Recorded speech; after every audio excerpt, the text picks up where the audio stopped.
Ya, halo sobatku dimanapun kalian berada, gimana kabarnya? Semoga kalian dalam keadaan baik-baik saja ya. Kali ini kita akan membahas Donghua Battle Through the Heaven Perjanjian 3 tahun episode 13 yang baru tayang tanggal 16 Januari 2022. Perlu diingat, ini hanya sekedar spoiler. Jika narasi dan video berbeda, mohon dimaklumi ya.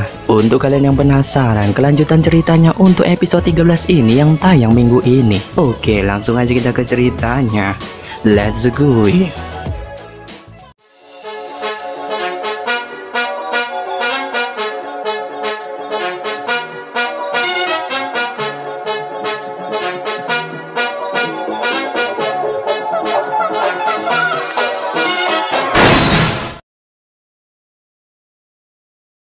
Di awal episode 13 ini, di mana Xiaoyan dikejar 3 tetua sekte awan berkabut. Namun, ketika 3 tetua itu mengejar Xiaoyan, mereka dengan anehnya menghilang dari tempat mereka berada seolah-olah mereka telah berteleportasi. Ketika mereka muncul kembali, mereka sebenarnya sudah puluhan meter jauhnya. Suara deru angin yang menusuk telinga yang dirasakan dari belakangnya menyebabkan ekspresi Xiaoyan berubah. Sudut matanya segera melayang kembali untuk melihatnya. Dia terkejut menyadari bahwa 3 sosok seperti jurik sebenarnya tidak sampai 20 meter darinya. Beberapa metode melarikan diri terlintas di hati Xiaoyan dengan cara seperti kilat, tapi Xiaoyan akhirnya menolak semuanya. Sesaat kemudian, dia dengan keras mengepalkan giginya dan melangkah ke lautan pohon. Segera, tubuhnya langsung mendarat di hutan. Cabang-cabang yang lebat menampar wajah Xiaoyan menyebabkannya menghirup udara dingin dengan lembut. Namun, ketika kakinya menyentuh tanah, matanya tiba-tiba menyusut. Dari persepsinya, dia tiba-tiba menyadari bahwa ada 12 ki yang tidak jelas di dalam kawasan hutan tempat dia mendarat. Sebuah pemikiran mengejutkan muncul di hati Xiaoyan. Namun, tiba-tiba bayangan menerkam dari samping sebelum tubuhnya dengan cepat mendekati Xiaoyan. Segera, satu tangannya menutupi mulut Xiaoyan. Adik Xiaoyan, ini aku, jangan panik. Tepat ketika Doki di dalam tubuh Xiaoyan hendak menyerang bayangan yang mendekatinya ini, suara lembut dan mematikan terdengar. Ketika dia mendengar suara yang akrab ini, Doki di tubuh Xiaoyan yang akan meledak tiba-tiba berhenti. Dia menundukkan kepalanya dan meminjam cahaya putih lemah yang dipancarkan dari dalam tubuhnya untuk melihat wajah cantik yang berisi beberapa kekhawatiran. Kakak YPI. Wajah yang akrab ini menyebabkan Xiaoyan perlahan menghela napas lega. Dia berkata dengan suara terkejut, "Apa yang kamu lakukan di sini? Cepat pergi." Psst, jangan khawatir, ketiga tetua dari sekte awan berkabut sementara ditahan oleh Hai Tua. Ini adalah peta pegunungan binatang ajaib. Kamu dapat menggunakannya untuk membantumu meninggalkan kekaisaran Jiama. Cepat pergi, berjalanlah ke arah selatan tempat ini. Selama kamu keluar dari hutan dan menyelinap ke kota, sekte awan berkabut akan memiliki waktu yang jauh lebih sulit untuk menangkapmu. Yapei dengan cepat mengambil peta dari dalam cincin penyimpanannya dan menyerahkannya kepada Xiaoyan. Tangannya tremor saat dia berbicara dengan suara tergesa-gesa. Xiaoyan terkejut ketika mendengar kata-kata Yapei. Dia mengangkat kepalanya dan memandangi langit yang ditutupi oleh pohon lebat. Kalian semua.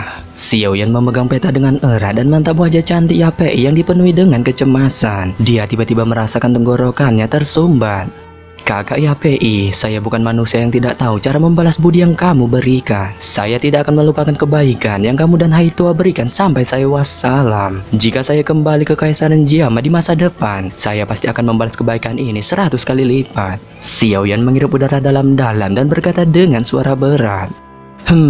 Saya percaya bahwa kamu akan menjadi orang yang benar-benar kuat saat kita bertemu berikutnya. Inilah kesimpulan yang saya sampaikan 3 tahun lalu. Yapei tersenyum saat dia berbicara. Tangannya yang lembut menyentuh wajah tampan Xiaoyan.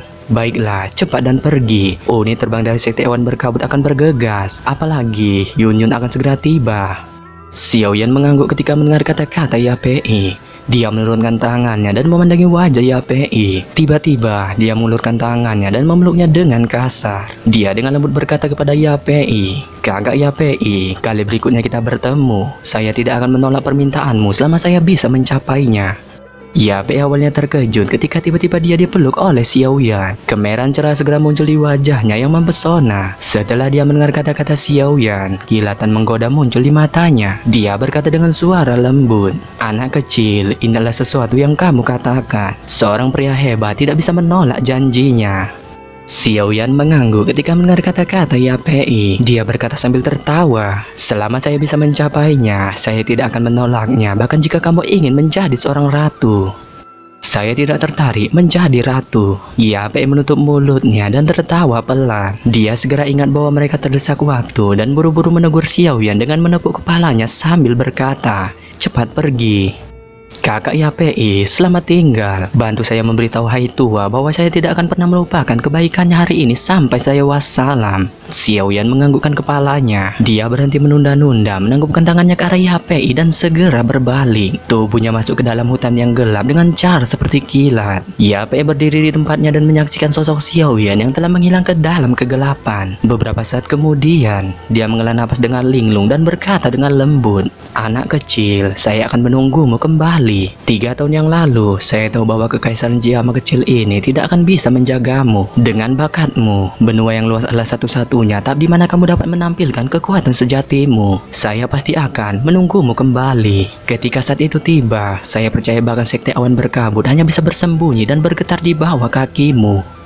Unit terbang, pergi dan tangkap Xiaoyan. Sementara itu, teriakan marah tiba-tiba terdengar di langit. Ketika teriakan itu terdengar, puluhan binatang ajaib terbang segera membuat jalan memutar di sekitar medan pertempuran di langit dan menerkam ke arah cahaya putih yang semakin lemah di dalam hutan. Di dalam hutan, Yapei mengangkat kepalanya dan dengan ganas menyaksikan binatang ajaib terbang di atasnya. Dia melambaikan tangannya dan dengan ganas berteriak, "Pengawal bayangan, dengarkan, hancurkan mereka."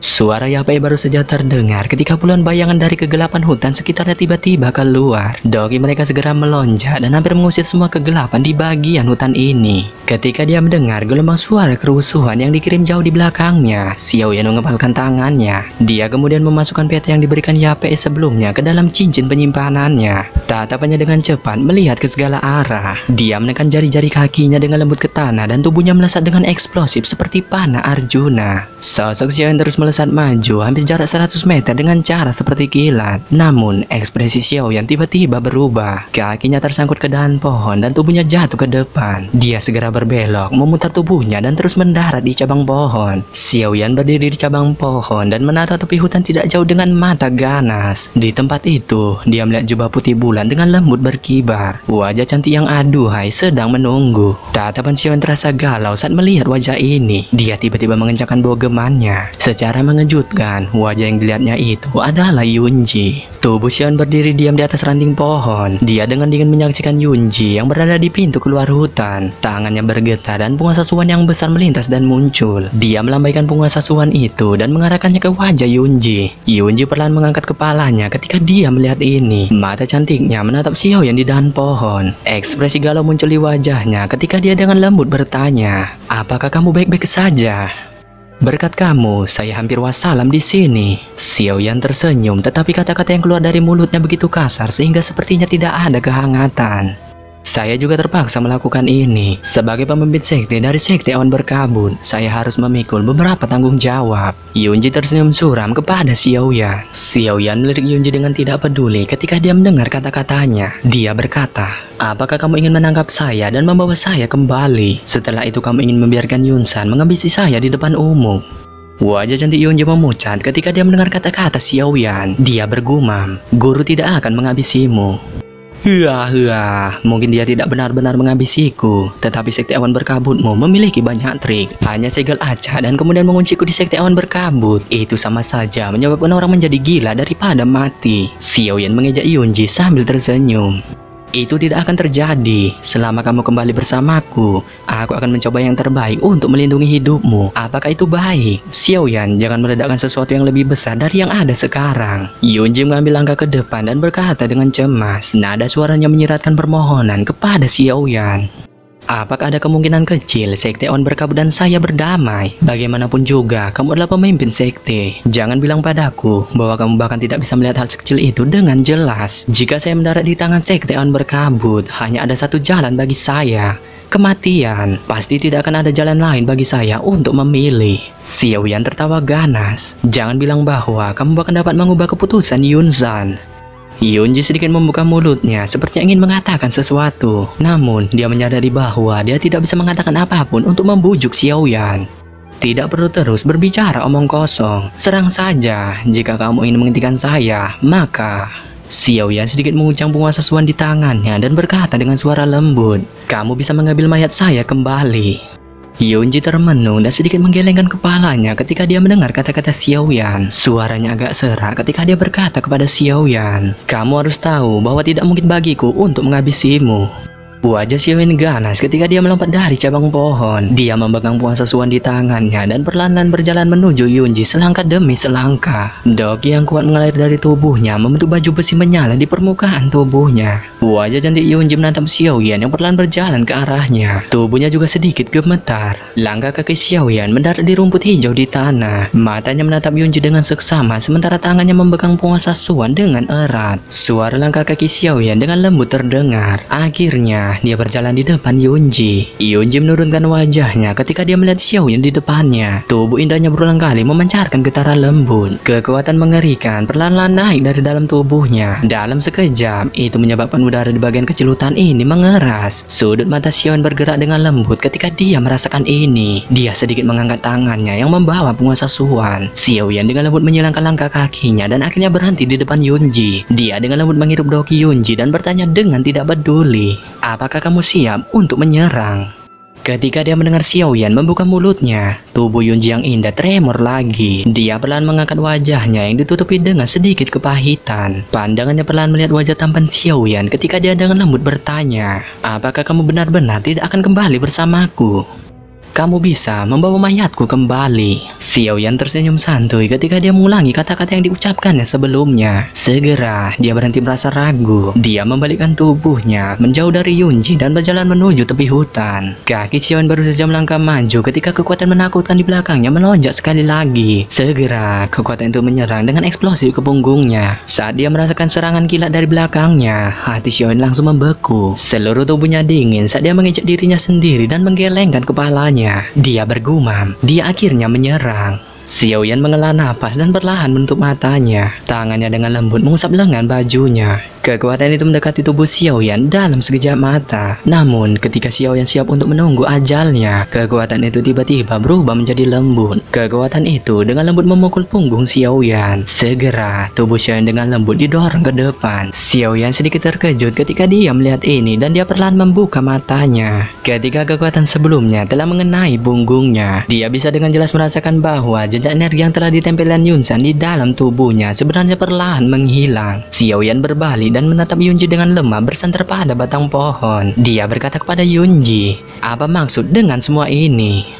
Pergi, tinggalkan kekaisaran Jiama. Jangan kembali lagi di masa depan. Kalau tidak, guru pasti tidak akan membiarkanmu pergi. Sekte Awan Berkabut juga tidak akan membiarkanmu pergi." Yunji melambaikan tangannya. Suara lembutnya menahan kelelahan yang sulit disembunyikan. Xiaoyan menatap Yunji yang bersandar di pohon. Beberapa saat kemudian, dia berkata dengan lembut, "Terima kasih banyak. Namun, saya akan kembali. Saya pasti akan kembali." "Kamu..." Alis Yunji vertikal. Dia sedikit marah kepada Xiaoyan. Dia melambaikan lengan bajunya dan dengan marah berkata, "Aku pasti tidak akan membiarkanmu pergi saat kita bertemu lagi nanti. Saya terlalu malas untuk peduli apakah kamu hidup atau mati. Lain kali kita bertemu, kamu mungkin tidak memiliki kesempatan untuk membiarkanku pergi. Karena saya juga tidak yakin kapan saya akan kembali," ucap Xiaoyan kepada Yunji. Dia mengangkat bahunya dan memandang wajah Yunji yang marah. Saat dia memikirkan hal ini, hati Xiaoyan tiba-tiba memiliki perasaan tambahan yang sulit untuk dijelaskan dengan kata-kata. Dia berbalik dan mengambil beberapa langkah ke depan untuk berdiri di depan Yunji. "Mengapa kamu tidak pergi?" Tatapan Yunji tidak bisa menahan diri menghindari Xiaoyan saat dia berkata dengan marah, "Saya percaya bahwa kamu saat ini lebih seperti Yunji yang saya temui di gua gunung saat itu." Xiaoyan melihat wajah Yunji dan perlahan berbicara. Yunji terkejut setelah mendengar kata-kata Xiaoyan. Denyut nadinya segera melompat cepat. Dia dengan paksa menekan perasaan di dalam hatinya saat dia berkata, "Yunyun adalah Yunji. Yunji adalah Yunyun. Ini adalah sesuatu yang seharusnya sudah lama kamu kenal. Selain itu, ketika kamu berada di Gunung Awan Berkabut, apakah kamu tidak mengatakan itu mulai sekarang? Apakah saya Yunyun atau Yunji, saya tidak memiliki hubungan denganmu. Saya tidak memiliki kesan yang baik tentang pemimpin Sekte Awan Berkabut Yunyun, tetapi terhadap Yunji, saya memiliki banyak kesan baik. Hari-hari di gua gunung saat itu adalah masa di mana saya tidak akan pernah melupakannya." Xiaoyan tertawa dan tiba-tiba mengulurkan tangannya. Di bawah ekspresi Yunji yang benar-benar terpana, dia perlahan memeluknya. Upacara perpisahan selesai. Xiaoyan tertawa sebelum menghela napas. Dia menangkupkan tangannya ke arah Yunji dan berkata, "Bantu saya memberitahu Yunsan bahwa saya masih akan kembali. Ketika waktu itu tiba, saya akan membuatnya membayar hutang hari ini." Begitu dia selesai mengatakan ini, Xiaoyan akhirnya berhenti basa-basi di lokasi ini. Dia tiba-tiba berbalik dan melangkah jauh sebelum diserap ke dalam kegelapan. Yunji berdiri dan menatap Xiaoyan secara bertahap menghilang. Senyum di wajahnya perlahan menghilang dan kesuraman muncul di wajahnya. Dia bergumam pelan, "Meskipun itu membuat hatiku sakit, aku harap kamu tidak akan pernah kembali. Waktu akan menyebabkan semua kebencian memudar. Namun itu mungkin seperti yang dikatakan guru, saya mungkin harus sendirian sepanjang hidup saya." Oke, sampai di sini saja saya menyampaikan spoiler Battle Rock the Heaven perjanjian 3 tahun episode 13 yang baru tayang tanggal 16 Januari 2022. Semoga spoiler yang saya buat ini sama lah sama aslinya pas rilis nanti. Akhir kata, saya ucapkan bye.